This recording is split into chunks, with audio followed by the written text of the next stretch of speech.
Deixa eu fazer uma pergunta simples.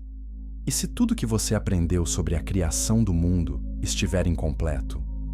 Gênesis 1. Nos diz que no princípio Deus criou os céus e a terra. Mas a maioria das pessoas assume que essa foi a primeira e única criação. Porém, o versículo seguinte revela algo perturbador. A terra estava sem forma e vazia, e trevas cobriam a face do abismo. Por que um Deus perfeito criaria algo inicialmente caótico? Nesta jornada, vamos explorar 3 camadas ocultas. Primeiro, vamos examinar o que o texto hebraico realmente revela sobre esse estado inicial.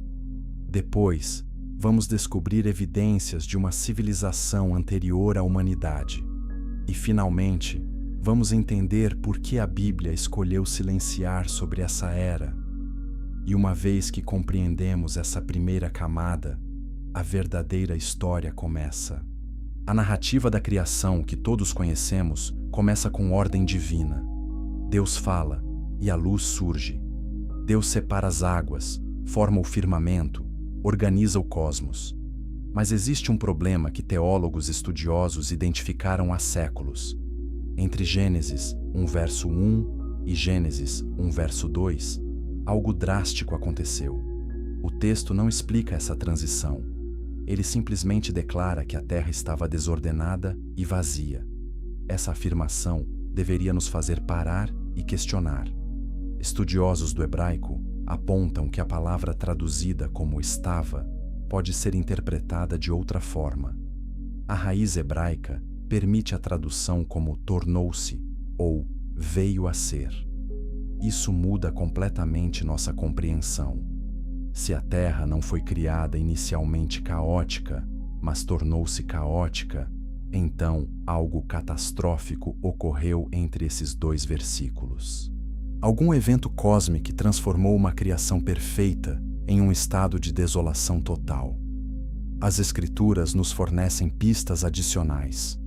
O profeta Isaías declara em Isaías 45, verso 18, que Deus não criou a terra para ser vazia, mas para ser habitada. Isso contradiz diretamente a ideia de que Deus iniciou sua criação com um planeta desordenado e inabitável. A lógica é clara. Um Deus de ordem não começa com caos. Um Deus de propósito não cria sem direção.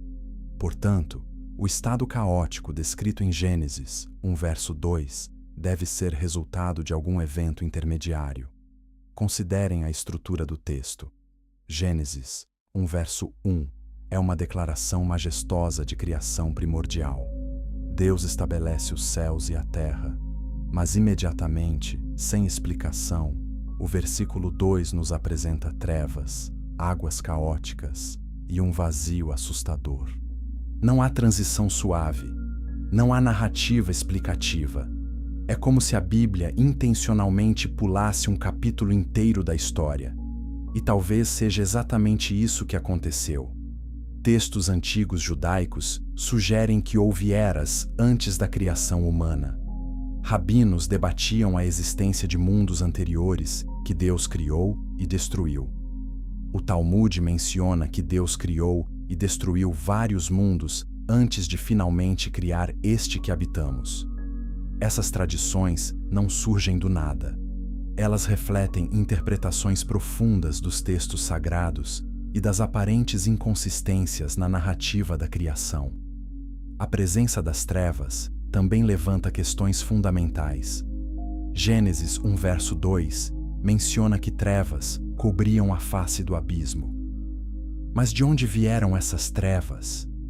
Deus ainda não havia criado a luz, então a escuridão era o estado original. Porém, a Bíblia nos ensina que Deus é luz e nele não há treva alguma. 1 João 1 verso 5 confirma isso. Como então as trevas existiam antes da criação da luz? A resposta pode estar na presença de algo ou alguém que trouxe as trevas consigo. Estudiosos propõem que as trevas não eram simplesmente ausência de luz física.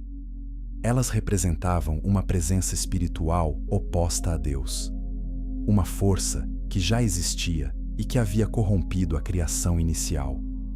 Essa interpretação se alinha com outras passagens bíblicas que descrevem conflitos espirituais ocorrendo antes da história humana. A guerra nos céus, a queda de anjos, a rebelião de Lúcifer, todos esses eventos necessariamente precederam a criação da humanidade. O Espírito de Deus pairava sobre a face das águas. Essa imagem é profundamente significativa. A palavra hebraica para pairava é merashephet, que transmite a ideia de movimento suave, como uma ave sobre seus filhotes. Mas por que o Espírito precisaria pairar sobre águas caóticas? Alguns teólogos interpretam isso como um ato de preparação. Deus estava prestes a reconstruir, a restaurar, ordem de um caos pré-existente. Não era criação do nada, mas recriação sobre ruínas. Arqueólogos e historiadores notam paralelos interessantes com mitos de criação mesopotâmicos. Textos como o Enuma Elish descrevem um estado primordial de águas caóticas antes da criação ordenada. Embora a Bíblia não seja mitologia, esses paralelos culturais sugerem que civilizações antigas compartilhavam memórias de uma era caótica anterior.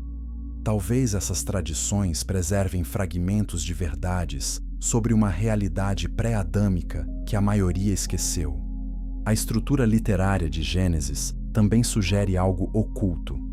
O primeiro capítulo segue um padrão repetitivo de criação ordenada. Deus fala, e algo é criado. Ele vê que é bom e passa para o próximo dia.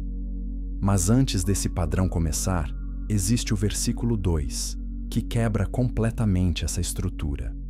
É como uma introdução perturbadora que não se encaixa no resto da narrativa.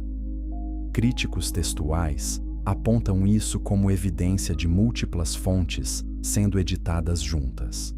Mas também pode ser evidência de que o autor estava conscientemente marcando uma distinção entre duas eras diferentes. Então, o que realmente aconteceu entre Gênesis 1 verso 1 e Gênesis 1 verso 2? A Bíblia não nos dá todos os detalhes, mas as pistas estão espalhadas por todo o texto sagrado. Profecias, salmos, a literatura sapiencial e até as palavras de Jesus apontam para uma realidade anterior à narrativa humana. Uma era onde seres espirituais governavam, uma época de glória que terminou em rebelião e julgamento. E as consequências dessa era perdida ainda reverberam em nosso mundo hoje. E isso nos leva a uma pergunta inevitável. Se existiu um mundo antes do Éden, quem o habitava? E o que exatamente levou à sua destruição? As respostas vão além do que a maioria imagina. Mas para entender, precisamos examinar palavras específicas que os tradutores frequentemente suavizam ou ignoram. E é aí que a verdadeira revelação começa. Capítulo 2. Tohu Va Vohu. O código oculto. Existem palavras na Bíblia que carregam significados muito mais profundos do que percebemos. Gênesis 1 verso 2 usa uma expressão hebraica específica para descrever o estado da terra. Tohu Va Vohu. Tradutores geralmente renderizam isso como sem forma e vazia, ou desordenada e vazia. Mas essa tradução perde a força do original. Tohu Va Vohu não descreve simplesmente uma tela em branco esperando ser pintada. Descreve devastação absoluta, ruína completa, um estado de julgamento divino. A palavra Tohu aparece 20 vezes no Antigo Testamento. Cada vez que surge, ela está associada com desolação, caos e destruição.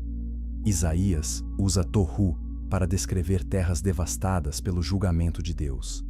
Jeremias emprega a mesma palavra ao profetizar sobre a destruição completa de nações. Em Jeremias 4, verso 23, o profeta tem uma visão apocalíptica. Ele vê a terra, e ela estava Tohu Vavohu, ou exatamente como em Gênesis 1, verso 2. Mas essa visão de Jeremias não é sobre criação, é sobre destruição futura através de julgamento divino. O paralelismo é impossível de ignorar. Jeremias usa as mesmas palavras exatas de Gênesis para descrever punição catastrófica. Isso sugere fortemente que Gênesis 1 verso 2 também descreve resultado de julgamento, não um estado de criação inicial. Algo terrível aconteceu. Uma sentença divina foi executada. E o resultado foi tohu vavohu, caos absoluto e vazio devastador. A segunda palavra, vohu, só aparece 3 vezes em toda a Bíblia hebraica. Cada ocorrência está conectada à desolação e vazio resultantes de destruição. A combinação tohu vavohu cria uma expressão idiomática poderosa. É como dizer completamente arruinado ou totalmente devastado. Não há nada de neutro ou inicial sobre essa descrição. É linguagem de catástrofe. Estudiosos notam que o hebraico bíblico possui vocabulário rico para descrever diferentes tipos de vazio. Se o autor quisesse comunicar uma tela em branco, palavras diferentes estariam disponíveis. Mas a escolha deliberada de tohu vavohu indica intenção específica. O escritor estava comunicando que a Terra não começou nesse estado, mas chegou a esse estado através de algum evento cataclísmico. Agora considerem o contexto cultural. Moisés, tradicionalmente creditado como autor de Gênesis, foi educado em toda a sabedoria dos egípcios. Ele conhecia múltiplas línguas e tradições. Quando escolheu palavras para registrar a narrativa da criação, cada seleção foi intencional. O uso de tohu vavohu não foi acidente ou escolha casual. Foi declaração teológica deliberada sobre a natureza daquele estado inicial. Outra pista vem da estrutura gramatical. O versículo diz que a terra estava tohu vavohu. Em hebraico, isso é hayetá. Essa palavra pode significar estava ou tornou-se, dependendo do contexto. Gramáticos hebraicos apontam que quando hayetá aparece no começo de uma sentença, frequentemente indica mudança de estado. Não era, mas tornou-se. Isso reforça a teoria de que a Terra foi criada perfeita, mas depois tornou-se caótica. Tradutores cristãos antigos debatiam intensamente essa questão. A Septuaginta grega, traduzida séculos antes de Cristo, traz nuances que sugerem transformação. Padres da Igreja como Orígenes e Basílio discutiram a possibilidade de uma criação anterior. Eles reconheciam que o texto hebraico deixava espaço para interpretações além da leitura superficial. Não estamos inventando teorias modernas. Estamos recuperando debates teológicos antigos. O Targum, paráfrases aramaicas da Bíblia hebraica, às vezes adiciona interpretações interessantes. Alguns Targums expandem Gênesis 1 verso 2 para incluir referências a forças caóticas sendo subjugadas. Embora não seja um texto inspirado, esses documentos preservam como judeus antigos interpretavam as Escrituras, e suas interpretações frequentemente incluíam conceitos de batalha cósmica e restauração após destruição. Examinem também o que vem depois.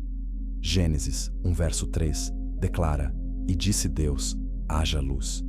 Mas por que luz é a primeira coisa criada nessa nova fase? Porque as trevas eram o problema. A ausência de luz não era apenas física.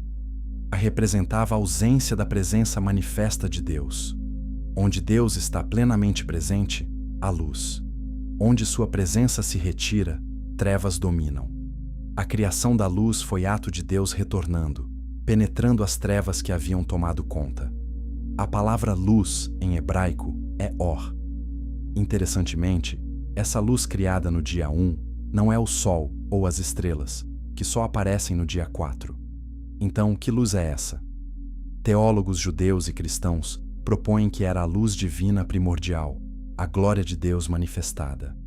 Era Deus estabelecendo sua presença novamente em um lugar que havia sido abandonado às trevas. Considerem a ordem da recriação.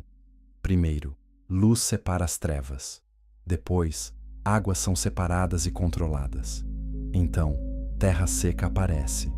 Cada passo é ato de trazer ordem do caos, de estabelecer limites e estruturas. Não é criação do nada. É organização e restauração. É Deus dizendo basta ao caos e impondo ordem divina novamente. O abismo mencionado em Gênesis, verso 2, é outra palavra carregada. Em hebraico, Tehom. Esse termo aparece em toda a literatura do Antigo Oriente Próximo como referência a forças de caos primordial.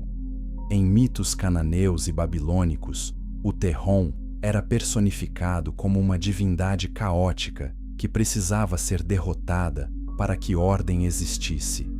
A Bíblia não mitifica o Tehom, mas reconhece sua existência como representação de caos que se opõe à ordem divina. Salmos e Jó fazem referências ao Tehom, que sugerem mais do que simples oceano. Jó 38 descreve Deus colocando portas e limites no mar, como se estivesse aprisionando força perigosa. Salmo 74 menciona Deus esmagando as cabeças do Leviatã, como criatura do caos, associada com as águas primordiais. Essas não são apenas descrições poéticas da natureza, são ecos de conflito cósmico. E então, chegamos à pergunta crucial. Se Tohu Vavohu descreve resultado de julgamento divino, quem ou o que foi julgado? Não poderia ser humanidade, porque humanos ainda não existiam. Não poderia ser animais ou plantas, porque eles também não haviam sido criados ainda. O julgamento deve ter recaído sobre seres que existiam antes da semana da criação descrita em Gênesis. Seres espirituais, entidades angelicais, e entre elas, um líder rebelde que desafiou o próprio trono de Deus. Mas antes de identificarmos esse líder, precisamos entender o que ele governava. Precisamos mergulhar mais fundo no significado do abismo.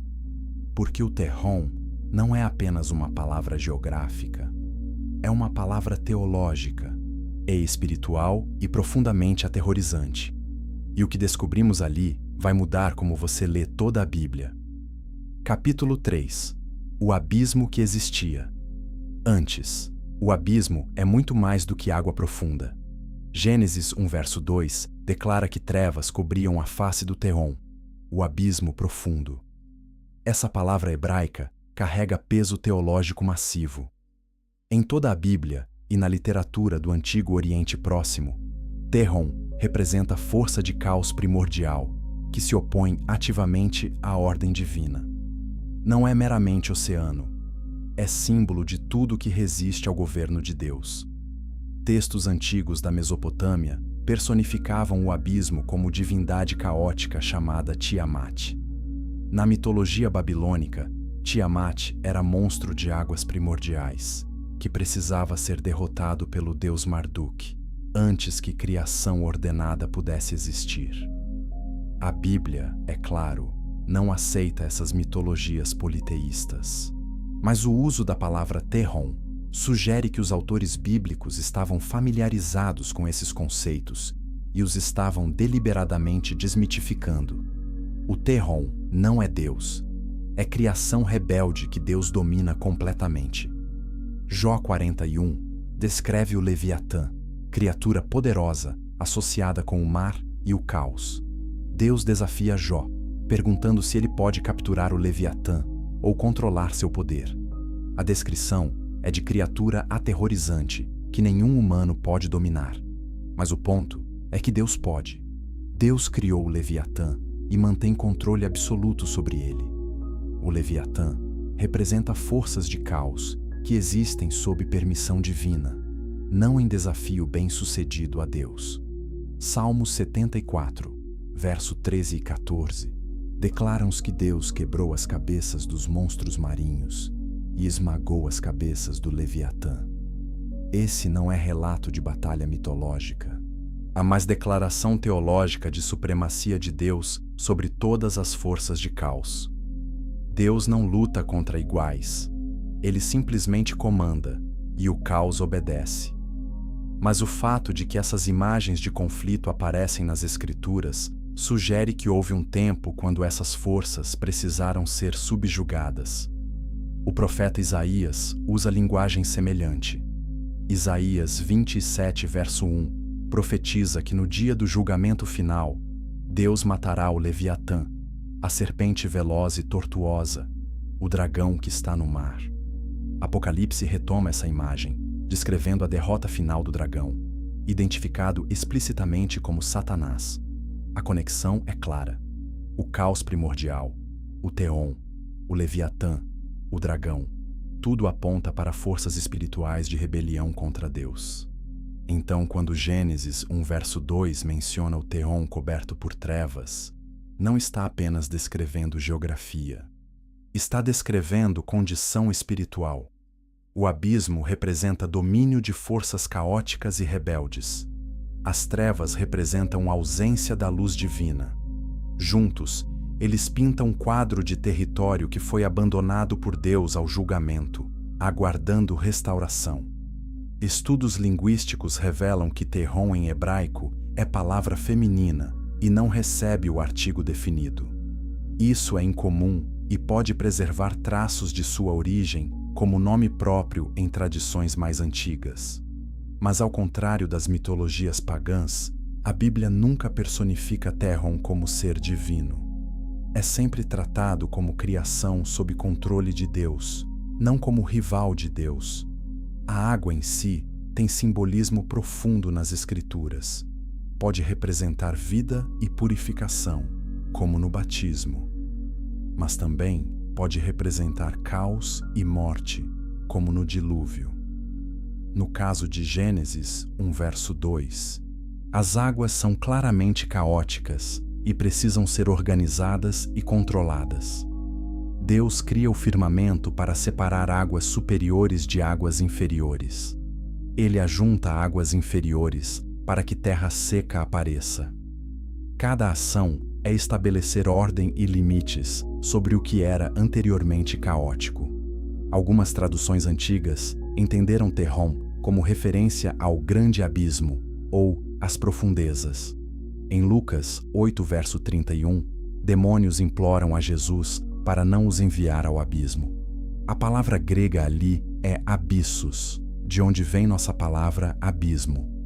É lugar de confinamento para forças espirituais malignas.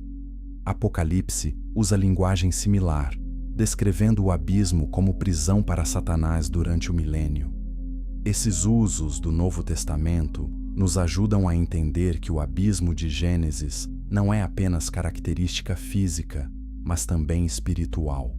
E considerem também a descrição do Espírito de Deus pairando sobre as águas. Por que o Espírito precisa pairar?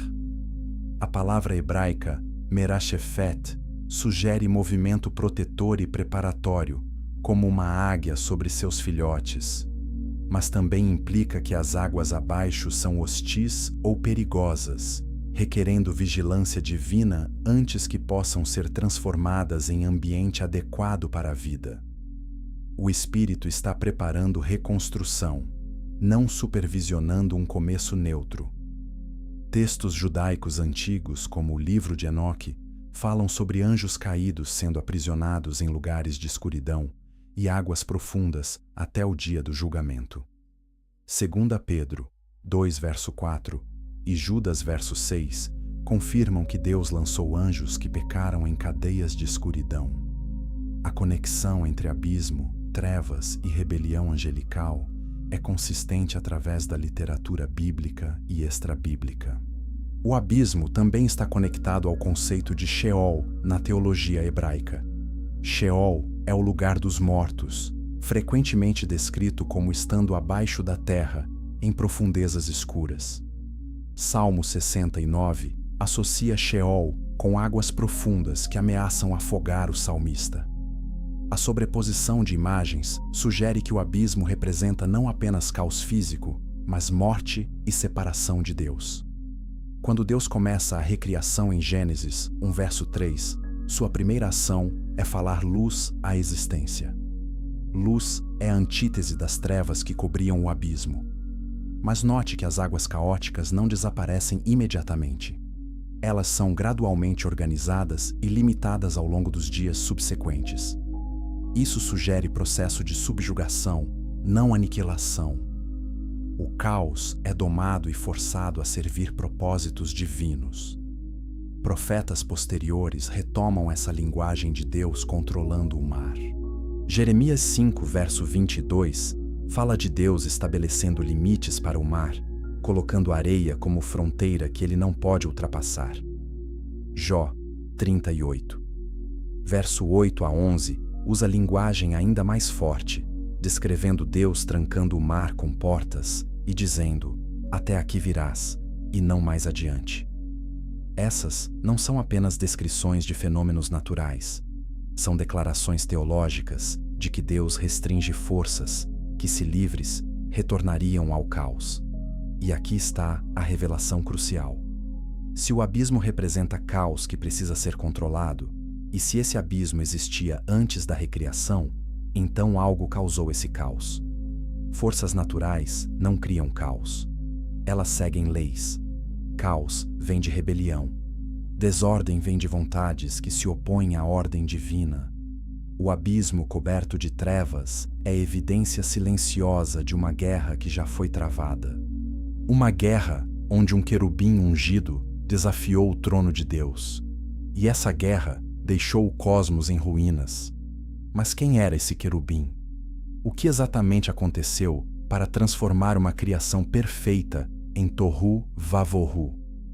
A resposta está escondida em profecias que parecem falar sobre reis terrestres, mas na verdade revelam verdades sobre o conflito cósmico. E quando entendemos essa guerra, tudo na Bíblia começa a fazer sentido de formas que nunca percebemos antes. Capítulo 4. A guerra esquecida nos céus. Houve uma guerra antes do Éden. Uma guerra que não envolveu humanos, porque humanos ainda não existiam. Apocalipse 12, versos 7 e 8, descrevem essa guerra. Houve guerra no céu. Miguel e seus anjos guerrearam contra o dragão. O dragão e seus anjos guerrearam, mas não prevaleceram. E não foi mais achado lugar para eles no céu. Esse conflito não aconteceu durante o período da Igreja. Aconteceu antes da criação da humanidade. O dragão é identificado no versículo seguinte: e foi precipitado o grande dragão, a antiga serpente, que se chama Diabo e Satanás, que engana todo o mundo. Essa não é profecia futura. É descrição de evento passado que teve consequências cósmicas. Satanás foi expulso do céu, junto com uma terça parte dos anjos, que se juntaram à sua rebelião. Apocalipse 12, verso 4, indica esse número. 1/3 das estrelas do céu foram arrastadas pela cauda do dragão. Estrelas na literatura apocalíptica frequentemente representam seres angelicais. Jó 38. Verso 7 menciona que as estrelas da manhã cantaram juntas quando Deus criou a terra. Essas estrelas da manhã são claramente seres celestiais, não corpos astronômicos. Portanto, 1/3 das estrelas caindo representa 1/3 dos anjos seguindo Satanás em rebelião. Esse não é número pequeno. É exército massivo de seres espirituais poderosos que escolheram a traição. Jesus confirma esse evento passado. Em Lucas 10, verso 18, ele declara aos discípulos: eu via Satanás caindo do céu como um relâmpago. Jesus não está fazendo previsão. Ele está reportando observação. Ele testemunhou a queda de Satanás. Isso só faz sentido se Jesus, sendo eterno, existia antes da criação humana e presenciou a rebelião angelical e suas consequências. Mas quando exatamente essa guerra ocorreu? A cronologia bíblica nos dá pistas. Quando a serpente aparece no jardim do Éden em Gênesis 3, Satanás já está caído. Ele já é adversário, já é enganador. Portanto, sua queda deve ter precedido Gênesis 3. De fato, deve ter precedido Gênesis 2, quando o homem foi criado. A lógica sugere que a queda de Satanás ocorreu antes ou durante os eventos de Gênesis 1, verso 2. Isaías 14 contém profecia direcionada ao rei da Babilônia, mas os versículos 12 a 15 vão além de qualquer rei humano. Como caíste do céu, ó estrela da manhã, filho da alva, como foste lançado por terra, tu que debilitavas as nações. Tu dizias no teu coração: eu subirei ao céu, acima das estrelas de Deus exaltarei o meu trono, serei semelhante ao Altíssimo. Nenhum rei babilônico literalmente caiu do céu ou tentou colocar seu trono acima das estrelas de Deus. Esta é linguagem sobre uma entidade celestial. Ezequiel 28 funciona de forma similar. Começa como lamento sobre o príncipe de Tiro, mas os versículos 12 a 19 claramente transcendem qualquer ser humano. Estavas no Éden, jardim de Deus. Eras querubim da guarda ungido. Estabeleci-te no monte santo de Deus. Eras perfeito nos teus caminhos, desde o dia em que foste criado, até que se achou iniquidade em ti. Príncipes humanos não estavam no Éden. Não são querubins. Não são criados perfeitos. Essa profecia usa o rei terrestre como tipo de uma realidade celestial maior. A iniquidade encontrada nesse querubim foi orgulho. Ezequiel 28, verso 17 declara: elevou-se o teu coração por causa da tua formosura. Corrompeste a tua sabedoria por causa do teu resplendor. Lúcifer, nome que significa portador de luz, era criatura de beleza e esplendor incomparáveis. Ele era querubim ungido e posição de altíssima autoridade. Mas essa glória se tornou sua queda. Ele desejou não mais servir, mas ser servido. Não adorar, mas ser adorado. 1 Timóteo 3, verso 6, adverte que líderes da igreja não devem ser novos convertidos, para que não se ensoberbeça e incorra na condenação do diabo. A condenação do diabo foi por soberba. Esse versículo confirma que o pecado de Satanás foi orgulho, e que esse orgulho levou à sua condenação. A mesma tentação que o derrubou é ameaça para líderes humanos. A rebelião de Lúcifer não foi ato impulsivo. Foi conspiração calculada. Ele persuadiu 1/3 dos anjos a se juntarem a ele. Isso requer tempo, articulação de queixas, promessas de posição e poder. Apocalipse 12 indica que o dragão usou sua cauda para arrastar as estrelas. A cauda em linguagem profética às vezes representa falso ensino. Isaías 9, verso 15 diz: o ancião e o homem de prestígio são a cabeça, e o profeta que ensina falsidade é a cauda. Satanás enganou anjos com doutrinas falsas sobre a natureza de Deus e seus próprios direitos. O resultado dessa rebelião foi expulsão imediata e violenta. Miguel, cujo nome significa quem é como Deus, liderou as forças leais. A própria questão embutida em seu nome é refutação à afirmação de Lúcifer de ser semelhante ao Altíssimo. Ninguém é como Deus. Miguel e os anjos fiéis derrotaram os rebeldes e os expulsaram do céu. Judas, verso 9, menciona que Miguel disputou com o diabo sobre o corpo de Moisés, mostrando inimizade contínua entre eles. Para onde foram os anjos caídos após sua expulsão? Pedro nos diz. E 2 Pedro 2, verso 4 declara: Deus não poupou anjos que pecaram, mas os lançou no inferno, prendendo-os em abismos tenebrosos, reservados para juízo. A palavra traduzida como inferno aqui é Tártaros, termo grego para o lugar mais profundo de confinamento. Esses anjos foram aprisionados em trevas. E onde encontramos trevas no relato da criação? Cobrindo a face do abismo em Gênesis 1, verso 2. A cronologia começa a se alinhar. Deus cria os céus e a terra em estado perfeito. Gênesis 1, verso 1. Lúcifer lidera rebelião entre as hostes angelicais. Guerra irrompe. Os rebeldes são derrotados e lançados para baixo, aprisionados em trevas que cobrem o abismo. Seu julgamento transforma a terra de estado ordenado para Tohu Va-Vohu, caos completo.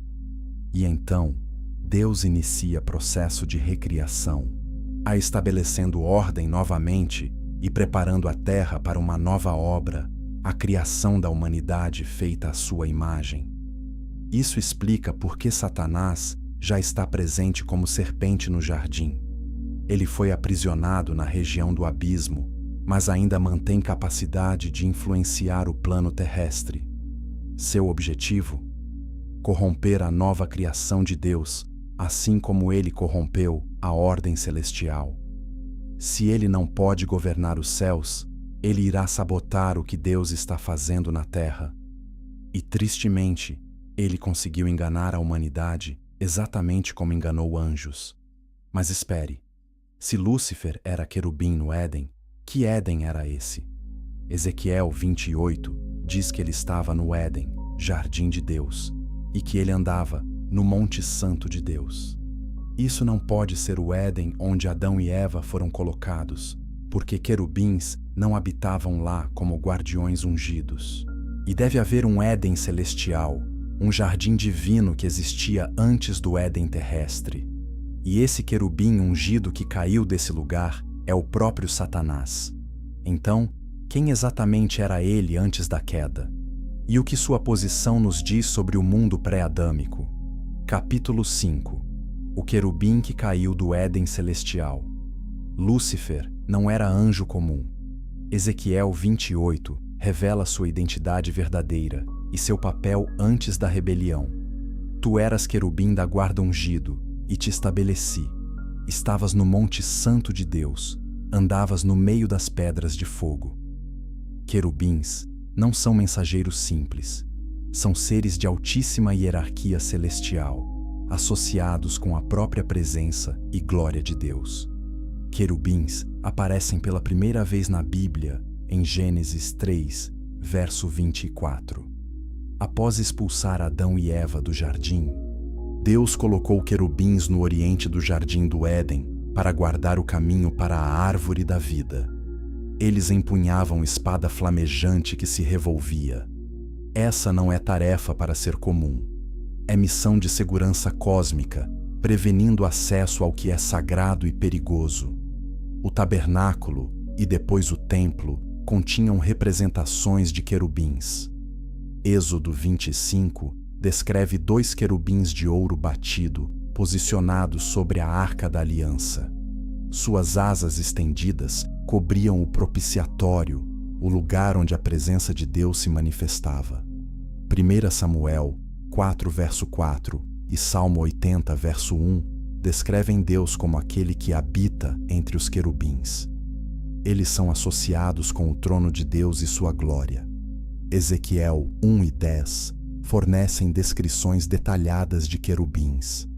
Ezequiel os vê em visões como criaturas com 4 rostos, de homem, leão, boi e águia. Eles têm 4 asas, pés como de bezerro, mãos humanas sob suas asas, rodas cheias de olhos acompanham cada querubim. A glória de Deus está sobre eles. Essas descrições são aterrorizantes e majestosas, mostrando que querubins são seres de poder imenso e glória resplandecente. Apocalipse 4 descreve 4 seres viventes ao redor do trono de Deus, com características similares aos querubins de Ezequiel.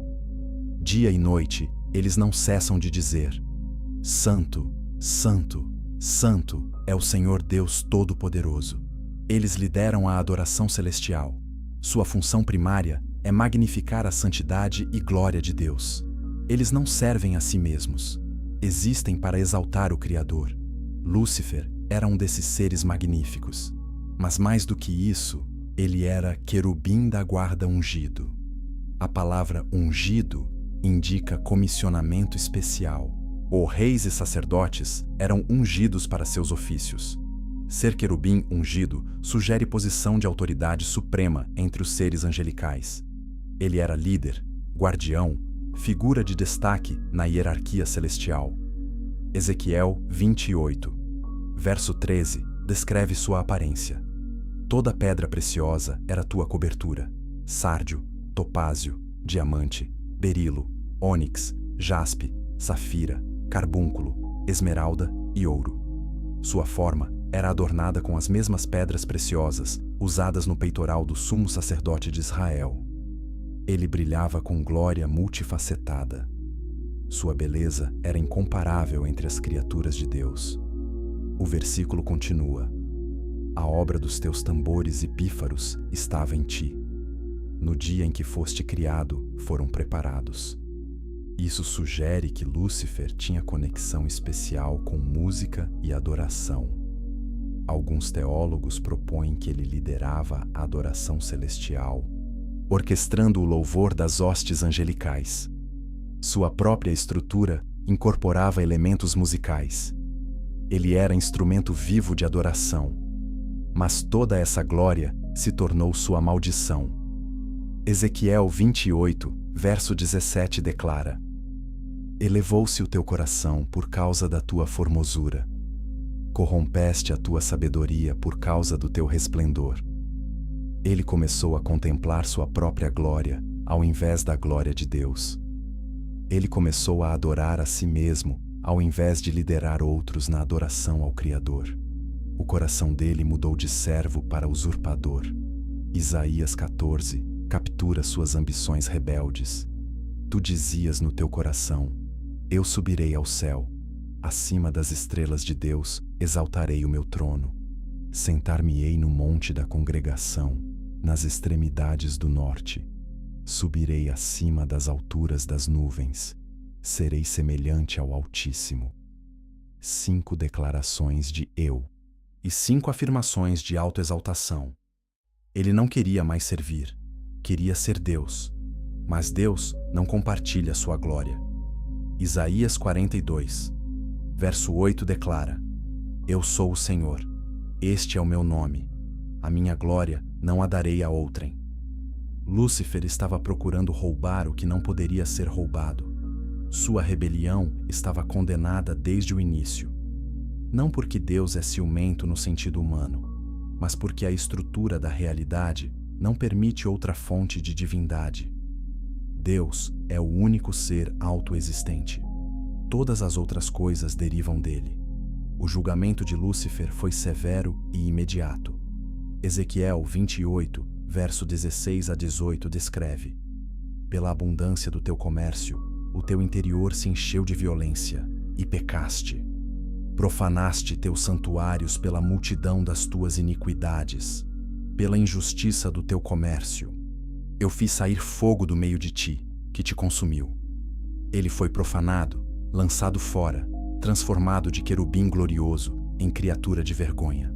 Seu nome mudou. Lúcifer significa portador de luz, mas após a queda, ele se tornou Satanás, que significa adversário. Ele também é chamado Diabo, que significa acusador ou caluniador. Seus títulos agora refletem sua função rebelde. Ele não traz luz, ele espalha trevas, ele não serve, ele se opõe, ele não constrói, ele destrói. E onde ele caiu? Jesus disse que o viu caindo do céu como relâmpago. Lucas 10, verso 18. 2 Pedro 2, verso 4, diz que anjos rebeldes foram lançados ao Tártaros, lugar de trevas. Judas, verso 6, diz que foram reservados em prisões eternas, sob trevas. E Gênesis 1, verso 2, descreve trevas cobrindo a face do abismo. Todos esses textos apontam para o mesmo evento. A queda angelical resultou em aprisionamento em região de trevas, associada com o estado caótico da terra. Mas aqui está o detalhe crucial. Ezequiel diz que Lúcifer estava no Éden, jardim de Deus. Ele andava no Monte Santo de Deus. Essas descrições não podem se referir ao jardim terrestre de Gênesis 2, porque Adão e Eva foram os primeiros humanos ali, e querubins eram guardas, não habitantes. Portanto, deve existir um Éden celestial, um jardim divino no monte de Deus, um lugar onde o querubim ungido servia antes de cair. Ezequiel 43 descreve visão de templo celestial no monte de Deus. Apocalipse 22 menciona o paraíso de Deus com a árvore da vida. 2 Coríntios 12 fala de Paulo sendo arrebatado ao terceiro céu, ao paraíso. Essas referências sugerem dimensões celestiais que espelham realidades terrestres. Existe um Éden celestial que precedeu o Éden terrestre, e Lúcifer tinha acesso privilegiado a esse lugar sagrado. Sua queda desse Éden celestial teve consequências cósmicas. Não foi apenas perda de posição pessoal. Foi catástrofe que afetou toda a estrutura da criação. E quando ele foi lançado à terra, ele não veio sozinho. 1/3 dos anjos caíram com ele. Essas entidades, agora aprisionadas em trevas, aguardavam julgamento. Mas alguns mantiveram capacidade de interagir com o plano terrestre. E quando Deus criou a humanidade, esses seres caídos viram oportunidade. Oportunidade de corromper a nova criação. Oportunidade de repetir sua própria rebelião através de novos agentes. E em Gênesis 6, essa corrupção atingiu um nível tão catastrófico que Deus precisou intervir novamente. Capítulo 6. Quando os filhos de Deus cruzaram a fronteira. Gênesis 6 começa com declaração perturbadora. Quando os homens começaram a multiplicar-se sobre a terra e lhes nasceram filhas, os filhos de Deus viram que as filhas dos homens eram formosas. Tomaram para si mulheres de todas as que escolheram. Essa passagem tem gerado debate intenso por séculos. Quem são esses filhos de Deus? E por que sua união com mulheres humanas foi problema tão sério?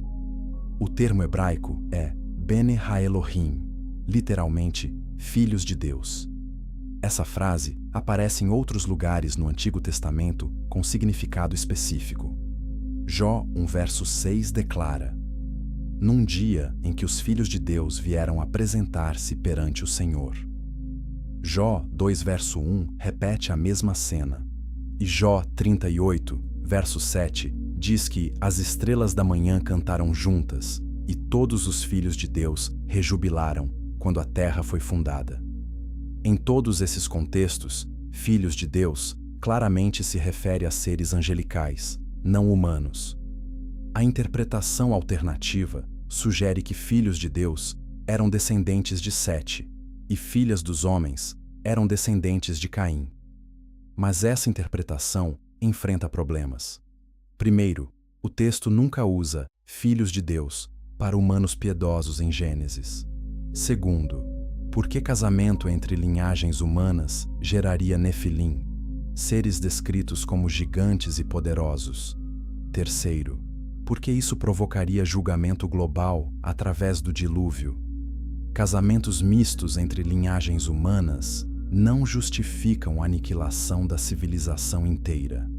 A interpretação angelical faz mais sentido contextual.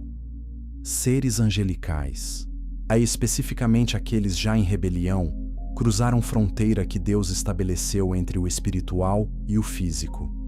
Eles tomaram mulheres. A palavra sugere ação forçada, não casamento consensual. Foi violação de ordem divina e violação de mulheres humanas. O resultado foi corrupção genética e espiritual da raça humana. Gênesis 6, verso 4, declara: naqueles dias havia gigantes na terra, e também depois, quando os filhos de Deus possuíram as filhas dos homens, as quais lhes deram filhos. Esses foram os valentes, os homens de renome que houve na antiguidade. Os Nefilim eram híbridos, parte angelical, parte humana. Eles eram Giborim, heróis poderosos, mas sua existência era abominação. Outras passagens bíblicas confirmam essa interpretação. Judas, versos 6 a 7, conecta explicitamente a rebelião angelical com imoralidade sexual. E aos anjos que não guardaram o seu principado, mas deixaram a sua própria habitação, ele os tem reservado em prisões eternas, sob trevas, para o juízo do grande dia. Assim como Sodoma e Gomorra, tendo se entregado à prostituição e ido após outra carne, são postas como exemplo, sofrendo a pena do fogo eterno. A frase outra carne sugere transgressão de fronteiras naturais, exatamente como os anjos que se uniram com humanas. 2 Pedro 2, verso 4 a 9, também liga anjos caídos ao julgamento do dilúvio. Deus não poupou anjos que pecaram, mas os lançou no inferno, e não poupou o mundo antigo, mas guardou a Noé, pregoeiro da justiça, com 7 outras pessoas, ao trazer o dilúvio sobre o mundo dos ímpios. A sequência é clara.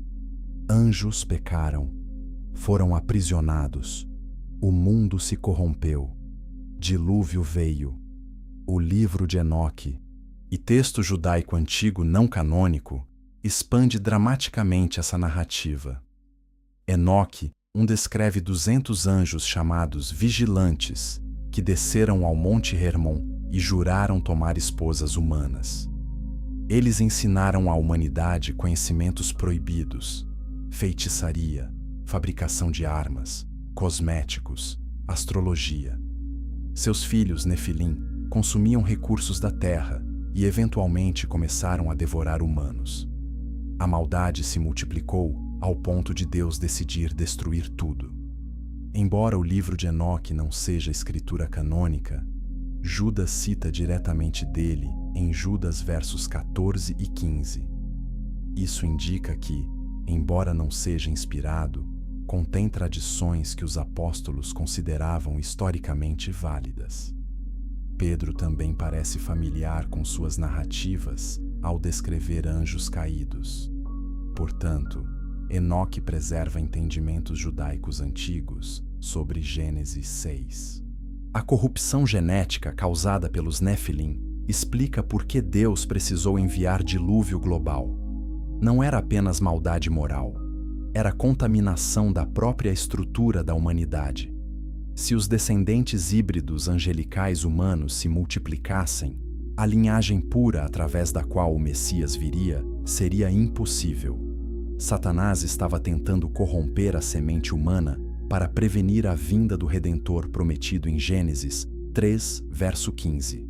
Noé é descrito em Gênesis 6, verso 9, como perfeito em suas gerações. A palavra hebraica tamim significa sem defeito ou completo.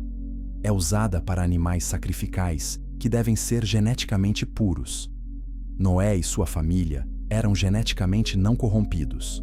Portanto, Deus os preservou através do dilúvio e reiniciou a humanidade através de linhagem pura. Mas Gênesis 6, verso 4, diz que havia Nefilim naqueles dias e também depois. Como havia Nefilim após o dilúvio, se todos exceto a família de Noé morreram? Números 13, verso 33, menciona Nefilim na terra de Canaã, quando os espias israelitas exploraram a terra.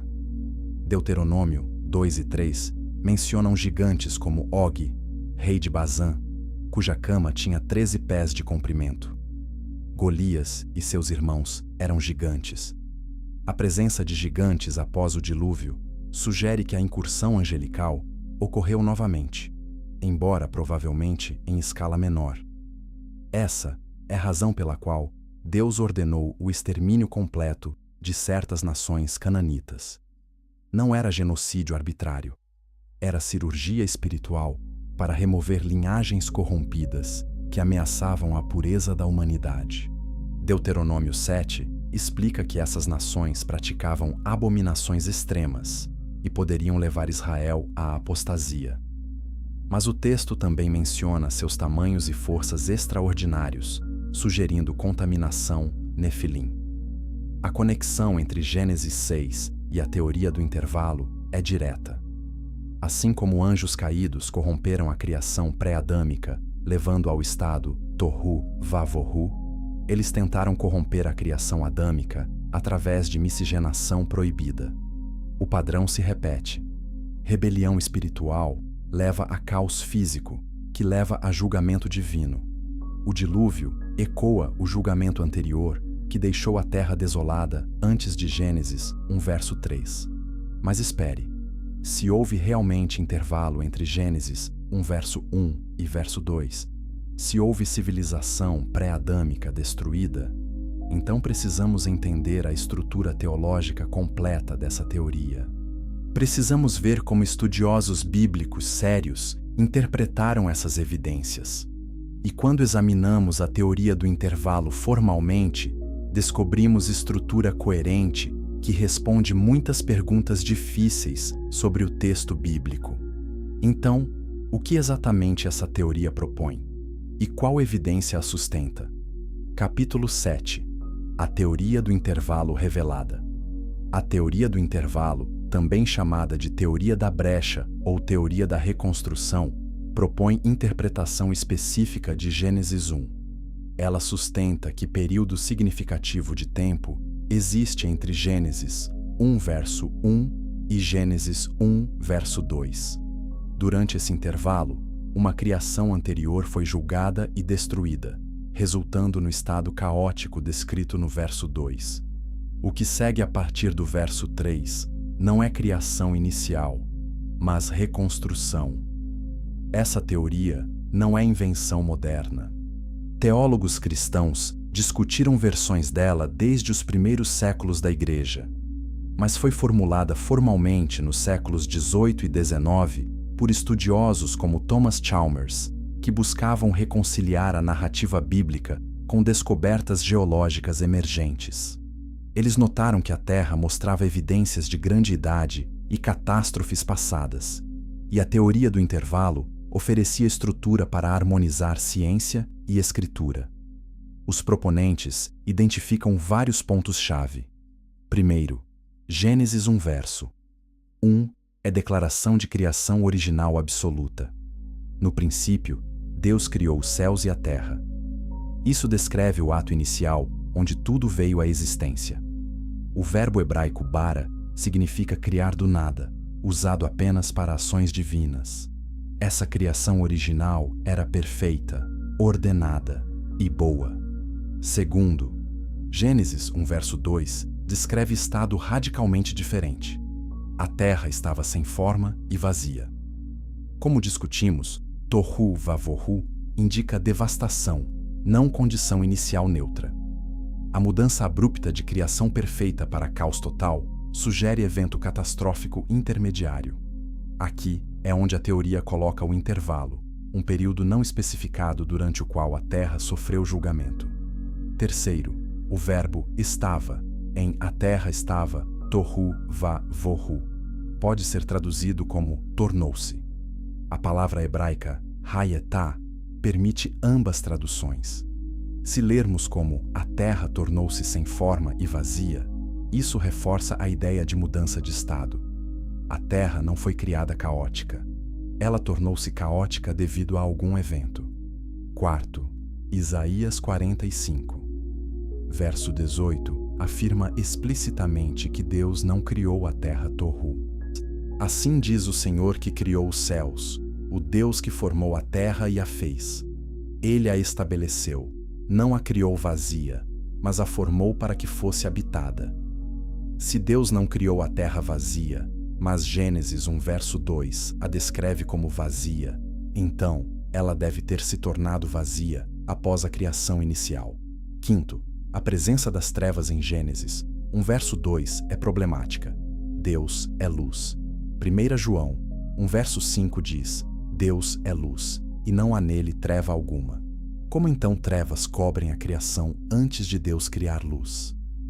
A teoria propõe que as trevas vieram com o julgamento, representando a ausência da presença divina após rebelião espiritual. Sexto, a queda de Satanás e 1/3 dos anjos deve ter ocorrido antes da tentação no Éden. Quando a serpente aparece em Gênesis 3, Satanás já é adversário caído. Sua queda e o julgamento resultante sobre seu domínio explicariam o estado caótico de Gênesis 1 verso 2. O intervalo é quando essa guerra celestial e seu julgamento ocorreram. Sétimo, evidências geológicas de grande antiguidade terrestre se encaixam no intervalo. Fósseis, camadas estratigráficas, extinções em massa. Tudo isso poderia ter ocorrido durante o período pré-adâmico. A criação de Adão, então, seria recente, enquanto a criação inicial dos céus e terra seria antiga. Isso não compromete a autoridade bíblica, mas reconhece que a Bíblia não nos dá a cronologia completa de tudo. Críticos da teoria levantam objeções. Argumentam que ela não é necessária, que leitura direta de Gênesis não requer intervalo. Apontam que a maioria dos verbos em Gênesis 1 são uau consecutivos, sugerindo sequência narrativa contínua. Afirmam que a teoria foi inventada para acomodar evolução e geologia secular, comprometendo hermenêutica literal. Defensores respondem que não estão comprometendo escritura, mas interpretando-a cuidadosamente. Eles notam que a própria estrutura de Gênesis 1 é incomum. Os 6 dias de criação seguem padrão rítmico repetitivo, mas os versículos 1 e 2 não seguem esse padrão. Eles funcionam como prólogo, estabelecendo condições antes dos dias ordenados começarem. Isso sugere que são categoricamente diferentes do restante do capítulo. A teoria também explica algumas anomalias textuais. Por exemplo, luz é criada no dia 1, mas sol, lua e estrelas só no dia 4. Como havia luz antes das luminárias? Proponentes da teoria do intervalo sugerem que o sol e estrelas foram criados originalmente em Gênesis 1 verso 1, mas foram obscurecidos durante o julgamento. No dia 4, Deus não os cria novamente, mas os torna visíveis novamente, removendo o que os bloqueava. Jó 38 fornece evidências adicionais. Quando Deus questiona Jó sobre a criação, ele pergunta: onde estavas quando lancei os fundamentos da terra? Quando as estrelas da manhã juntas alegremente cantavam e todos os filhos de Deus jubilavam. Os filhos de Deus, seres angelicais, testemunharam a criação da terra. Isso significa que anjos já existiam quando a terra foi criada. Portanto, havia uma ordem angelical pré-adâmica com história e desenvolvimento próprios. Ezequiel 28, como discutimos, descreve Lúcifer no Éden de Deus antes de sua queda. Se esse Éden é celestial ou uma versão pré-adâmica terrestre, em ambos os casos, indica a realidade antes de Gênesis 2. Havia uma administração angelical sobre a criação. Havia ordem e beleza, mas rebelião estragou tudo, levando a julgamento e reconstrução. A teoria do intervalo não nega a criação em 6 dias literais. Ela afirma que Gênesis 1 verso 3 em diante descreve 6 dias literais de reconstrução. Durante esses dias, Deus restaurou ordem, preparou a terra para a habitação humana e criou Adão e Eva. A genealogia de Gênesis 5 em diante rastreia a história humana, não história terrestre completa. Também não implica evolução. Espécies foram criadas segundo sua espécie, como Gênesis repetidamente declara. Adão e Eva foram criados diretamente por Deus, não evoluídos de primatas. A teoria simplesmente permite que a Terra seja antiga enquanto mantém humanidade recente e criação especial. Implicações teológicas são profundas.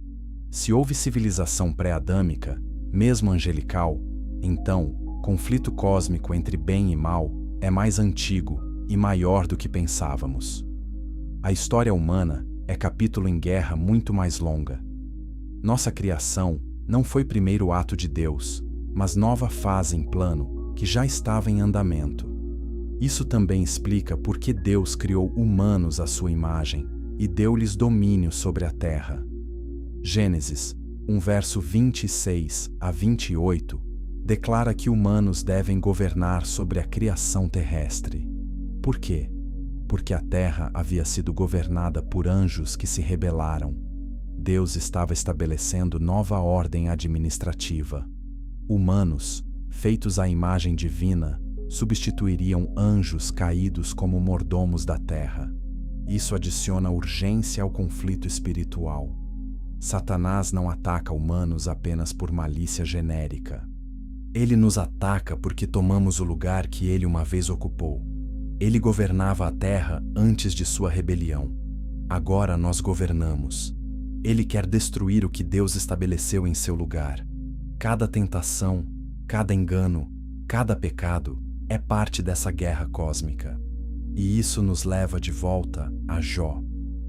O livro mais antigo da Bíblia contém pistas surpreendentes sobre essa era esquecida. Quando examinamos o que Deus revela a Jó sobre criação, descobrimos que há muito mais acontecendo do que a narrativa de Gênesis explicitamente declara. Então, o que Jó sabia e o que Deus revelou a ele sobre os fundamentos do mundo. Capítulo 8. Jó e os segredos da criação anterior. O livro de Jó é geralmente considerado o mais antigo texto bíblico. Jó provavelmente viveu na época dos patriarcas, possivelmente contemporâneo de Abraão. Isso significa que as revelações em Jó preservam entendimentos muito antigos sobre criação e ordem cósmica. E, notavelmente, Jó contém referências a realidades que precederam a humanidade. Jó 1 e 2 descrevem cenas celestiais onde os filhos de Deus vieram apresentar-se perante o Senhor. Satanás também vem entre eles. Esses capítulos revelam que há concílios celestiais, onde seres espirituais reportam a Deus. Existe hierarquia angelical, funções administrativas e interação contínua entre reinos espiritual e material. Tudo isso existia antes de Jó, antes de Abraão, antes de qualquer humano. Nos capítulos 38 a 41, Deus responde a Jó com série de perguntas retóricas. Essas perguntas não são crueldade, são educação teológica. Deus está expandindo a perspectiva limitada de Jó e mostrando-lhe que o universo é muito maior e mais antigo do que ele imaginou. E nessas perguntas, encontramos janelas para a era pré-adâmica. Jó 38, verso 4 a 7. Onde estavas quando eu lançava os fundamentos da terra? Dize-mo, se tens entendimento. Quem lhe pôs as medidas, se é que o sabes? Ou quem estendeu sobre ela o cordel? Sobre que estão fundadas as suas bases? Ou quem lhe assentou a pedra de esquina, quando as estrelas da manhã juntas alegremente cantavam, e todos os filhos de Deus jubilavam? Essa passagem é revolucionária. Revela que quando Deus estabeleceu os fundamentos físicos da terra, seres celestiais observavam e celebravam. Estrelas da manhã e filhos de Deus são claramente seres angelicais. Eles cantavam e jubilavam durante a criação. Isso significa que anjos já existiam quando a terra foi fundada. Não foram criados durante a semana de Gênesis 1. Eles precederam a criação terrestre. Jó 38 continua descrevendo detalhes da criação que vão além de Gênesis. Versos 8 a 11 falam de Deus controlando o mar, colocando portas e limites, dizendo às ondas, até aqui virás, e não mais adiante. Essa linguagem de contenção e restrição sugere forças que precisavam ser domadas, não criação pacífica do nada. Jó 38, verso 12 a 15, pergunta a Jó se ele já comandou a manhã ou fez a alva conhecer seu lugar. Descreve a luz transformando a terra como argila sob selo, fazendo formas se destacarem. Mas também menciona que, aos perversos, é tirada a sua luz, e o braço do soberbo se quebra. Que perversos são esses em contexto de criação? A referência sugere que forças malignas já estavam ativas e sendo julgadas durante os processos criativos. Jó 38, verso 16 a 18, faz perguntas sobre as profundezas do mar e as portas da morte. Entraste nos mananciais do mar ou passeaste no recôndito do abismo? Porventura revelaram-se-te as portas da morte? Ouviste as portas da sombra da morte? Consideraste a largura da terra? Essas perguntas conectam o abismo primordial com morte e sombra. O Terron não é apenas oceano. Está ligado a reinos de morte e julgamento. Jó 40 descreve Behemote, criatura de poder imenso. Contempla agora o Behemote, que eu criei contigo. Come erva como o boi. Sua força está nos seus lombos e o seu poder nos músculos do seu ventre. Alguns interpretam Behemote como hipopótamo ou elefante, mas a descrição vai além de qualquer animal conhecido. Verso 19 o chama de obra-prima dos caminhos de Deus. Isso sugere criatura especial, talvez da era pré-adâmica. Jó 41 descreve Leviatã em detalhe aterrorizante. Podes tirar com anzol o Leviatã? Farás dele teu animal de estimação? Sua espirração faz resplandecer a luz. Seus olhos são como as pálpebras da alva. Da sua boca saem tochas, faíscas de fogo saltam dela. Das suas narinas procede fumaça, como de panela fervente ou de juncos. Seu hálito faz brasas arderem, e da sua boca sai chama. Essa não é descrição de crocodilo comum, como alguns sugerem. Leviatã cospe fogo. É aterrador e invencível para humanos. Mas o ponto de Deus é que ele criou e controla Leviatã. Verso 10 diz: ninguém há tão ousado que o desperte. A verso 34 declara: ele é rei sobre todos os filhos da soberba. Na literatura bíblica, Leviatã representa forças de caos que Deus domina.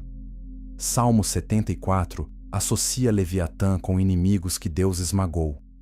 Isaías 27, verso 1 profetiza: naquele dia, o Senhor castigará com a sua dura espada, grande e forte, o Leviatã, serpente veloz, o Leviatã, serpente sinuosa, e matará o dragão que está no mar. Leviatã aqui é claramente força espiritual maligna, que será julgada escatologicamente. Apocalipse 12:20 identificam o dragão como Satanás. Portanto, Leviatã em Jó não é apenas animal. É símbolo de poder maligno que Deus permite existir temporariamente, mas que finalmente destruirá. O ponto para Jó é humildade. Deus está dizendo: você não entende a criação. Você não estava lá. Você não viu os fundamentos sendo colocados. Você não ouviu os anjos cantando. Você não controlou o caos. Você não derrotou o dragão. Você não pode nem compreender Behemote ou Leviatã. Como então você pode questionar minha justiça ou entender meus propósitos? Mas para nós, leitores posteriores, essas passagens revelam verdades profundas. Elas confirmam que havia ordem angelical antes da humanidade, que havia conflito e caos que Deus subjugou, que criaturas e forças existiram que vão além de nossa experiência normal, que a história da criação é muito maior do que a narrativa de Gênesis sozinha revela. Jó 28 é capítulo de sabedoria que pergunta onde a sabedoria pode ser encontrada. Verso 21 declara: está encoberta aos olhos de todo vivente. Mas verso 23 diz: Deus entende o seu caminho e Ele sabe o seu lugar. Deus possui sabedoria que humanos não têm. Ele conhece coisas que nos são ocultas. E parte dessa sabedoria escondida envolve eras e eventos antes da humanidade. Jó 28, verso 24 a 27, descreve Deus observando até os confins da terra, pesando os ventos, regulando as águas, fazendo decreto para a chuva. Então, verso 27 diz: então a viu e a manifestou, estabeleceu-a e também a esquadrinhou. O pronome a refere-se à sabedoria. Deus viu sabedoria, a manifestou, a estabeleceu e a examinou. Isso sugere processo que ocorreu antes de comunicar sabedoria aos humanos. Houve tempo quando Deus estava organizando ordem cósmica segundo princípios de sabedoria. Provérbios 8 personifica a sabedoria e a faz falar sobre sua antiguidade. E verso 22 a 25. O Senhor me possuiu no princípio de seus caminhos e antes de suas obras mais antigas. Desde a eternidade fui ungida, desde o princípio, antes do começo da terra. Antes de haver abismos, fui gerada, e antes ainda de haver fontes carregadas de águas. A sabedoria existe antes dos abismos, antes da terra, antes das águas. Isso nos leva de volta ao estado pré-criação. Verso 27 a 30 continua. Quando ele preparava os céus, aí estava eu.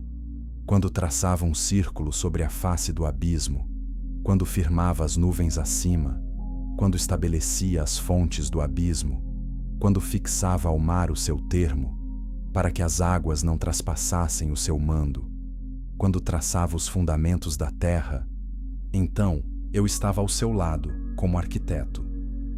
Sabedoria estava presente durante todos os atos de organização do caos primordial. Essas passagens em Jó, Provérbios e outros textos sapienciais preservam teologia de criação que vai muito além da narrativa simples de Gênesis. Elas revelam complexidade, profundidade temporal, conflito espiritual e ordem angelical que contextualizam o relato de Gênesis. E, curiosamente, Jesus Cristo faz referências que confirmam esse entendimento expandido. Então, o que Jesus sabia sobre esses eventos primordiais e o que ele testemunhou que nós perdemos? Capítulo 9. Jesus e a queda que ele presenciou. Jesus Cristo é eterno. João 1 verso 1 declara: no princípio era o Verbo, e o Verbo estava com Deus, e o Verbo era Deus. Jesus não começou a existir em Belém. Ele é o Filho eterno que sempre existiu com o Pai. Colossenses 1 verso 16 e 17 afirma: nele foram criadas todas as coisas nos céus e na terra, as visíveis e as invisíveis, sejam tronos, sejam dominações, sejam principados, sejam potestades. Tudo foi criado por ele e para ele. Ele é antes de todas as coisas, e nele tudo subsiste. Se Jesus existia antes da criação e estava ativo na criação, então ele testemunhou os eventos pré-adâmicos. Ele viu a rebelião angelical. Ele participou do julgamento sobre os rebeldes. Ele esteve presente durante a reconstrução descrita em Gênesis 1. E, ocasionalmente, durante seu ministério terrestre, Jesus fez declarações que revelam esse conhecimento. Lucas 10 registra Jesus enviando 70 discípulos em missão. Eles retornam jubilosos, dizendo: Senhor, e até os demônios se submetem a nós em teu nome. Jesus responde no versículo 18: Eu vi a Satanás caindo do céu como um relâmpago. Essa declaração é crucial. Jesus não diz eu verei como previsão futura. Ele diz eu via, tempo passado contínuo. Ele testemunhou a queda de Satanás. Gramaticalmente, a frase indica observação de evento passado. Jesus estava reportando algo que ele presenciou. Quando Satanás foi expulso do céu após sua rebelião, Jesus estava lá e viu acontecer. A imagem de raio sugere velocidade e julgamento. Foi queda súbita e violenta. Não foi descida gradual ou ambígua. Foi expulsão imediata e irreversível. O contexto da declaração também é significativo. Os discípulos estão experimentando vitória sobre demônios através da autoridade de Jesus. Jesus conecta essa vitória presente com derrota passada de Satanás. E nele está dizendo: o poder que vocês têm sobre demônios é resultado da derrota que Satanás já sofreu. Ele caiu, ele foi julgado, e agora meus seguidores continuam a restringir seu poder. João 12, verso 31. Durante a última semana antes da crucificação, Jesus declara: agora é o juízo deste mundo. Agora será expulso o príncipe deste mundo. Satanás é chamado de príncipe deste mundo. Esse título indica que ele possui autoridade temporária sobre sistemas terrestres. Mas como ele adquiriu esse domínio? A teoria do intervalo oferece resposta. Ele governava a terra como querubim ungido antes de sua queda. Mesmo após rebelião, ele mantém certo nível de influência sobre o reino terrestre. Jesus chama Satanás de príncipe deste mundo 3 vezes nos evangelhos. João 14, verso 30. Já não falarei muito convosco, porque aí vem o príncipe deste mundo, e nada tem em mim. João 16, verso 11. O príncipe deste mundo já está julgado. Esses títulos reconhecem que Satanás tem posição de poder, mas poder que está sendo contestado e que será finalmente removido. Paulo confirma esse entendimento. 2 Coríntios 4, verso 4, chama Satanás de Deus deste século. Efésios 2, verso 2, o chama de príncipe das potestades do ar. Efésios 6, verso 12, adverte que lutamos contra principados, contra potestades, contra os príncipes das trevas deste século, contra as hostes espirituais da maldade nos lugares celestiais. A estrutura hierárquica de poderes demônicos governando sistemas terrestres. Jesus veio para reverter essa dominação satânica. Em Hebreus 2, verso 14, declara: para que pela morte aniquilasse o que tinha o império da morte, isto é, o diabo. 1 João 3, verso 8 afirma: para isto o Filho de Deus se manifestou, para desfazer as obras do diabo. A missão de Jesus não era apenas salvar humanos individuais. Era derrotar o governante rebelde e restaurar ordem divina sobre a criação. A tentação no deserto mostra claramente essa dinâmica. Satanás leva Jesus a monte alto e mostra-lhe todos os reinos do mundo. Lucas 4, verso 6, registra as palavras de Satanás: dar-te-ei toda esta autoridade e a sua glória, porque a mim me foi entregue, e dou-a a quem quero. Satanás afirma que os reinos terrestres foram entregues a ele. Ele não está apenas blefando. Jesus não contesta a afirmação. Como Satanás obteve autoridade sobre os reinos do mundo? Não foi Deus quem lhe deu. A resposta está na queda. Quando Adão e Eva pecaram, eles entregaram o domínio que Deus lhes havia dado. Gênesis 1, verso 26, diz que humanos deveriam ter domínio sobre a terra, mas através do pecado, esse domínio foi usurpado. Satanás se tornou governante de fato, embora ilegítimo, do sistema mundial caído. Mas há camada adicional. Se Satanás governava a terra antes da criação adâmica como querubim ungido, então ele está tentando recuperar posição que perdeu. Ele perdeu seu governo através de rebelião e julgamento. Deus deu domínio aos humanos, mas Satanás enganou os humanos para recuperar controle. Ele é usurpador 2 vezes. Primeiro contra Deus, depois contra a humanidade. Jesus, o Filho Eterno, participou dos julgamentos passados contra Satanás. E ele veio em carne humana para completar a vitória. A cruz não foi derrota, foi golpe decisivo. Colossenses 2, verso 15 declara: despojando os principados e potestades, os exibiu publicamente e deles triunfou na cruz. O que parecia derrota humilhante era, na verdade, triunfo cósmico. Apocalipse 12 descreve o conflito de perspectiva celestial. O dragão tenta devorar a criança nascida da mulher, mas a criança é arrebatada a Deus. Então, guerra irrompe no céu. Miguel e seus anjos lutam contra o dragão. O dragão perde e é lançado à terra. Voz alta proclama: agora chegou a salvação, o poder e o reino do nosso Deus e a autoridade do seu Cristo, porque o acusador de nossos irmãos foi lançado fora. A vitória de Cristo desencadeia a expulsão final de Satanás do acesso celestial. Mas essa expulsão escatológica ecoa a expulsão primordial. Satanás foi expulso do céu antes. Ele será expulso novamente no futuro. O padrão se repete porque Satanás continua tentando recuperar posição perdida. Ele não aceita a derrota. Mas cada tentativa leva a julgamento mais severo. E o julgamento final será a prisão eterna no lago de fogo. Apocalipse 20, verso 10.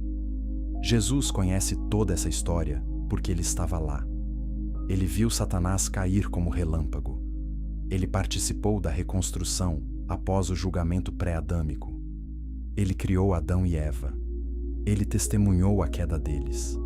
Ele prometeu o Redentor em Gênesis 3, verso 15. E então, ele próprio se tornou esse Redentor, vindo em carne para esmagar a cabeça da serpente. As declarações de Jesus durante seu ministério frequentemente revelam conhecimento que vai além do texto de Gênesis.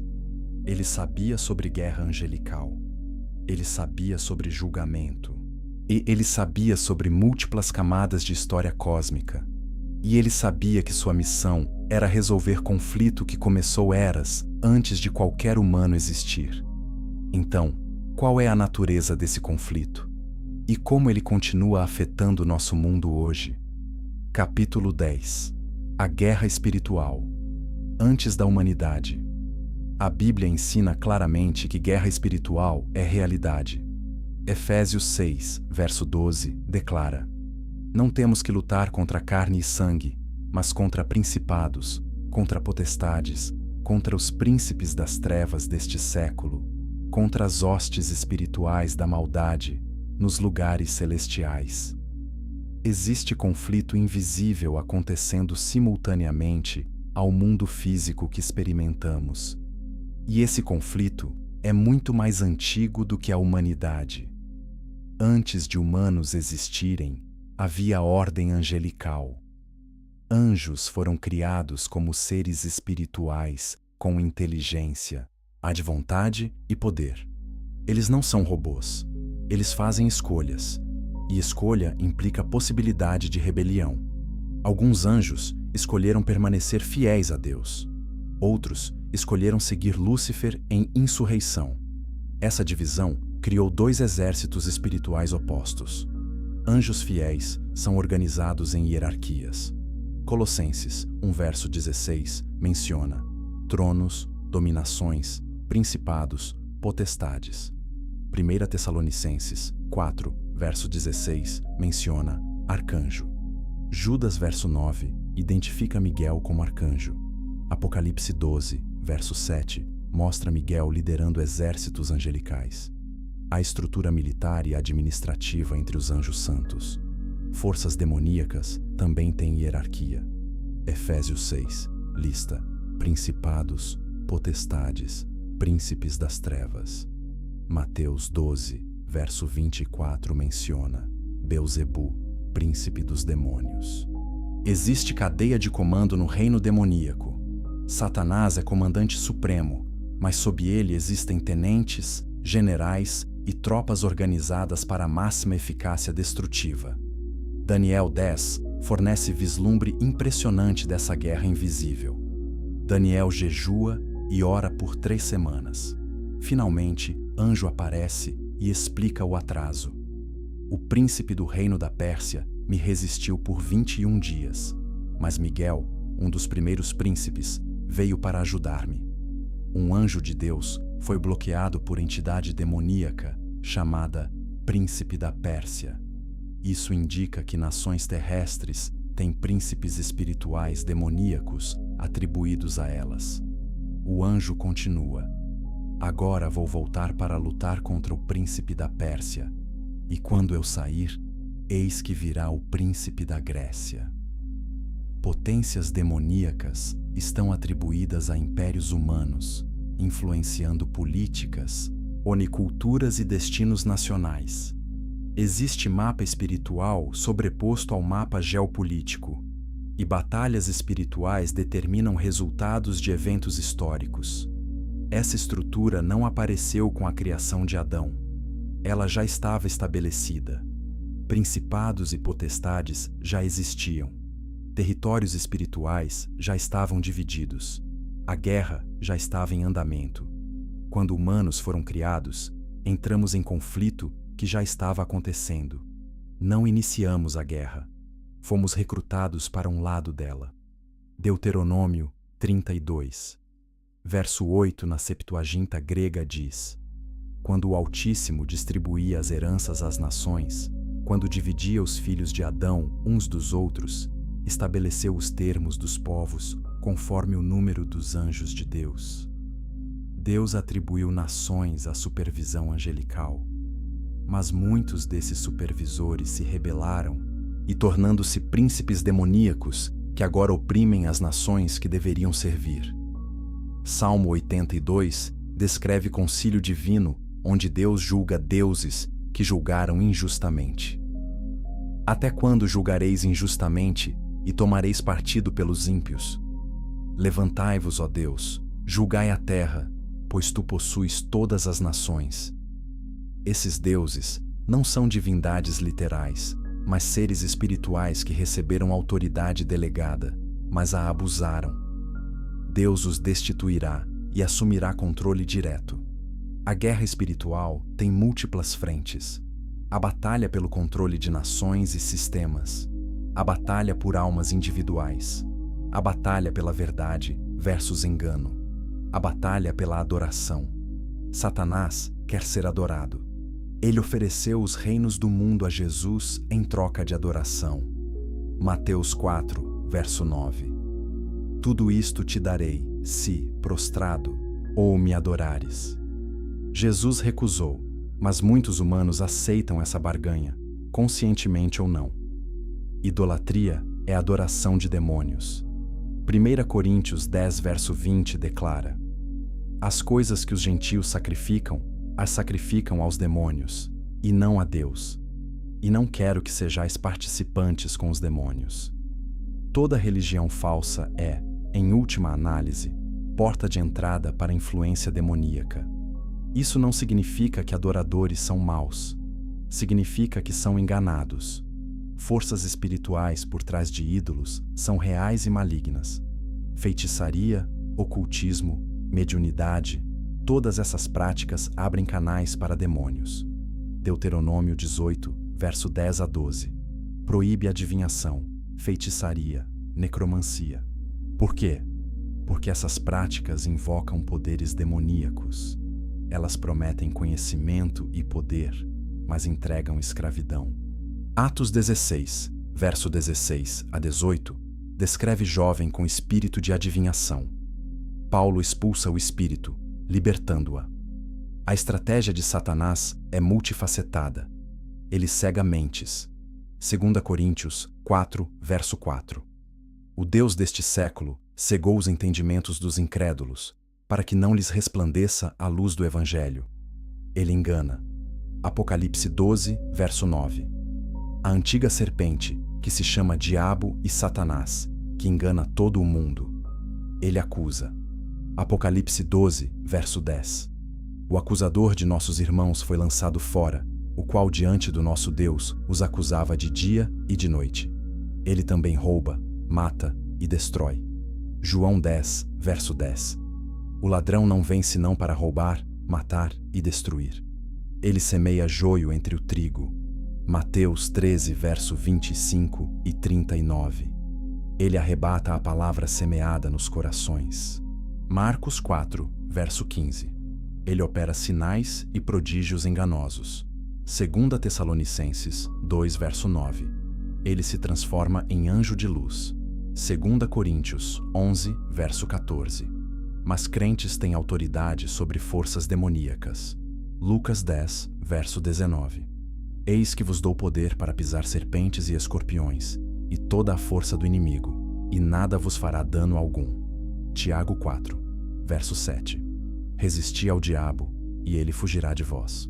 Marcos 16, verso 17. Estes sinais seguirão aos que crerem. Em meu nome expulsarão demônios.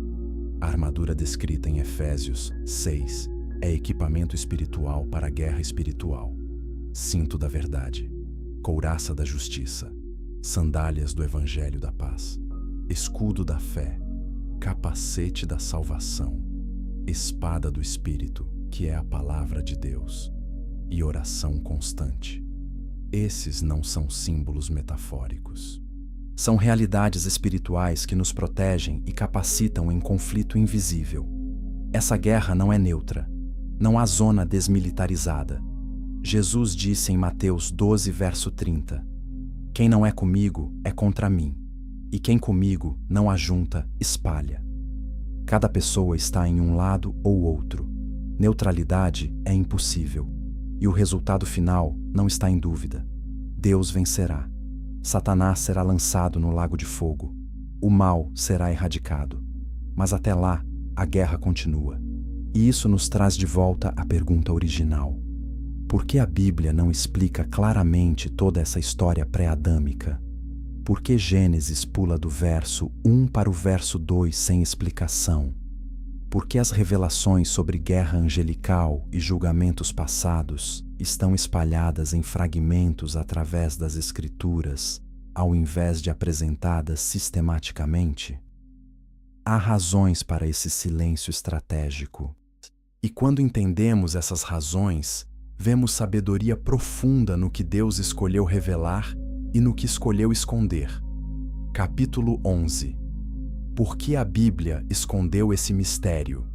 A Bíblia não é livro de história universal. É registro de relacionamento de Deus com a humanidade e seu plano de redenção.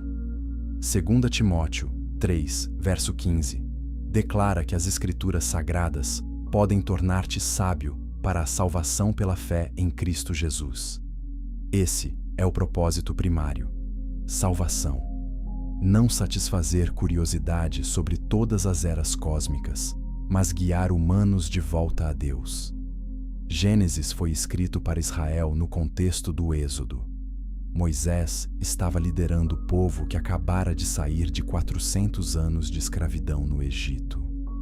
Eles foram saturados em mitologia egípcia, panteão de deuses, histórias de criação politeístas. Gênesis 1 fornece contraponto radical. Há um Deus. Ele criou tudo. Ele tem propósito. E Israel é parte central desse propósito. Esse é a mensagem primária, não cronologia detalhada de eventos pré-adâmicos. Se Gênesis tivesse começado com descrição longa de eras angelicais, guerra celestial, julgamentos sobre civilizações pré-adâmicas, poderia ter confundido mais do que clarificado. Israel precisava saber quem Deus era e qual era o lugar deles na criação. Os detalhes da rebelião de Lúcifer, embora verdadeiros, não eram necessários para essa mensagem fundacional. Portanto, foram deixados em segundo plano, preservados em fragmentos que leitores cuidadosos podem reconstruir. Deuteronômio 29, verso 29, explica esse princípio. As coisas encobertas pertencem ao Senhor nosso Deus, porém as reveladas nos pertencem a nós e a nossos filhos para sempre, para que cumpramos todas as palavras desta lei. Deus escolheu revelar o que precisamos saber para obedecê-lo e conhecê-lo. Ele não revelou tudo. Há mistérios que permanecem seus. E essa é prerrogativa divina. Outra razão é proteção. Se detalhes completos da ordem angelical, hierarquias demoníacas, métodos de contato espiritual e mecanismos de rebelião fossem explicitamente descritos, humanos poderiam usar essas informações para propósitos malignos. Conhecimento de como anjos caídos operaram poderia ser manual para ocultismo. Deus sabiamente omitiu o que poderia ser perigoso nas mãos erradas. 1 Coríntios 2, verso 7, fala de sabedoria de Deus em mistério, a sabedoria oculta que Deus ordenou antes dos séculos para a nossa glória. Há aspectos da sabedoria divina que são mistérios. Eles são revelados progressivamente àqueles que caminham com Deus. Colossenses 2, verso 3, descreve Cristo como aquele em quem estão escondidos todos os tesouros da sabedoria e do conhecimento. Tesouros escondidos requerem busca. Deus recompensa os diligentes.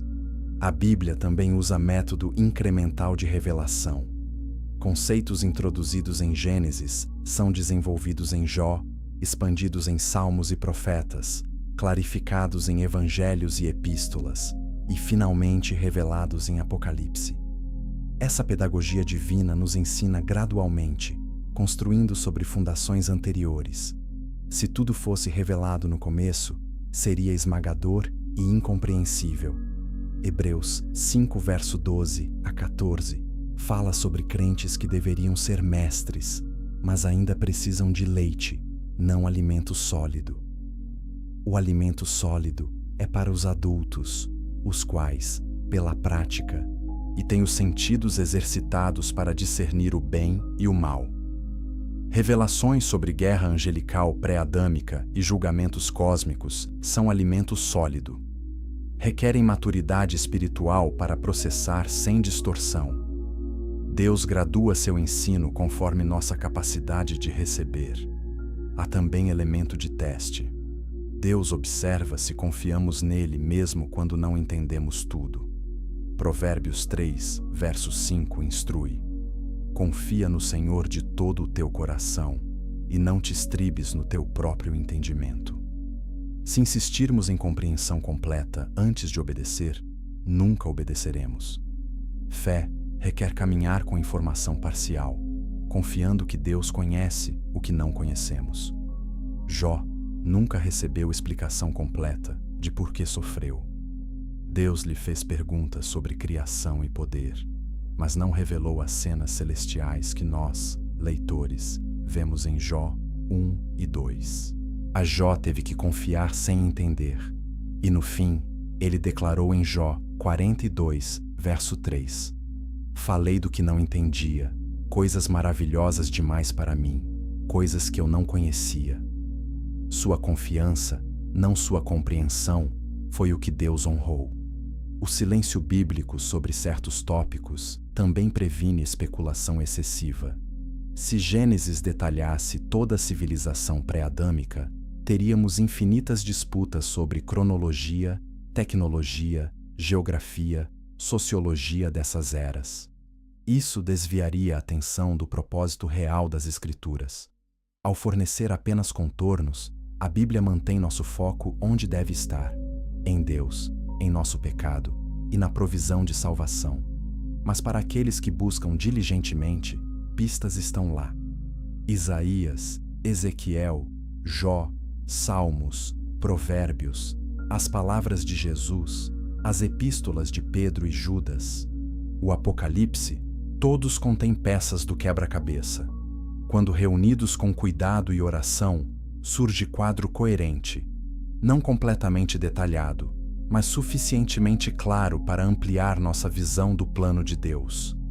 Entender a teoria do intervalo e a realidade pré-adâmica não é requisito para a salvação.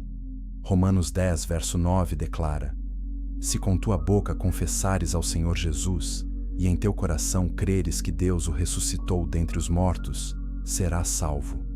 Nada sobre conhecer eras angelicais. Salvação é simples.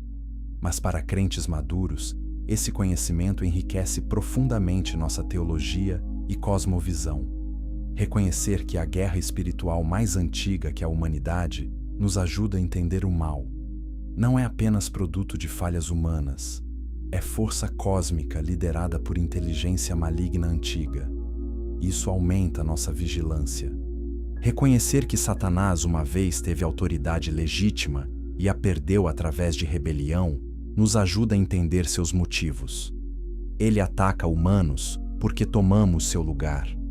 Isso explica a intensidade de sua hostilidade. Entender que a Terra já passou por julgamento anterior nos alerta sobre seriedade de rebelião contra Deus. Ele não tolera desafio indefinidamente. Ele age, ele julga e ele recomeça quando necessário. Isso deveria inspirar reverência e obediência. Reconhecer que Jesus participou desses julgamentos passados e está preparando o julgamento final nos assegura que justiça virá. O mal não prevalecerá para sempre. E, finalmente, saber que estamos em conflito que começou antes de nós nos dá perspectiva eterna. Nossa vida não é acidente cósmico. Não somos meros produtos de processos naturais. Somos participantes em narrativa épica que abrange eras. Deus nos criou intencionalmente, nos posicionou estrategicamente e nos capacitou sobrenaturalmente. Temos papel a desempenhar na guerra cósmica, e o lado em que estamos tem importância eterna. Então, embora a Bíblia não forneça cronologia completa ou descrição detalhada da era pré-adâmica, ela fornece o suficiente. Suficiente para expandir nossa compreensão. Suficiente para nos alertar sobre realidades espirituais. Suficiente para nos posicionar corretamente no conflito em andamento. E suficiente para nos apontar para Jesus Cristo, o vencedor final, que esmagará a cabeça da serpente e restaurará toda a criação à ordem divina pretendida desde antes do tempo começar.